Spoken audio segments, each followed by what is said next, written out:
Sanbonani, Dumelang, Lina Lameke Dr Kabelo Kesebonye. I am a junior operations scientist at the Square Kilometer Array Observatory in Cape Town.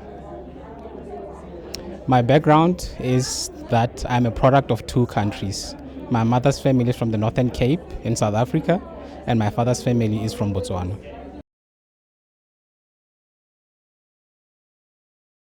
My recent publication was on studying star formation in galaxies that live in galaxy clusters using the MeerKAT data. In this study, we were trying to find how the environment affects the star formation activity of the galaxies that live inside these clusters.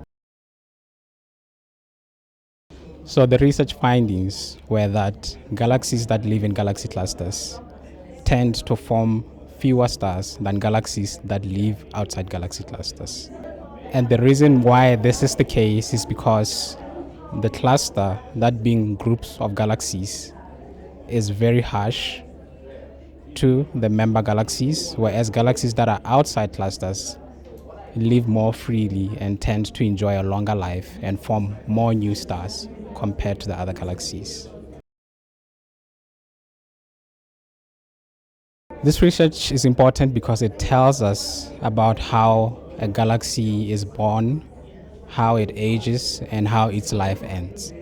So by looking at how the environment affects the lifespan of a galaxy, we are able to know more about galaxy formation and star formation. For young people out there who want to be into space science or astrophysics, my advice would be mathematics and physics have to be the subjects that you befriend the most. Those two are very, very important. You don't need to get 100%, but you just need to be driven to like those subjects, and it'll be easy for you to get into the field. Yes. So a galaxy cluster is a group of galaxies that are held together by a single force of gravity. So these are galaxies that are held together by a single force, and they all live in this one environment. And in these galaxy clusters, there's a lot that happens.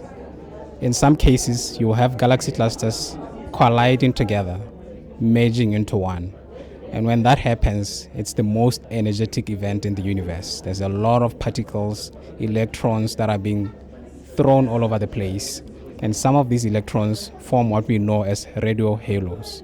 And we're able to see them in the MeerKAT telescope. So a radio halo is like a cloud. It's like a fuzzy smoke when you see it, when you look at the image of the radio sky where there's a cluster there. Not all clusters have radio halos, but you will see it at the center of the cluster going out like a cloud or a smoke. And we are able to see this because the MeerKAT telescope is very powerful and is the telescope that's able to detect these things in many clusters out there.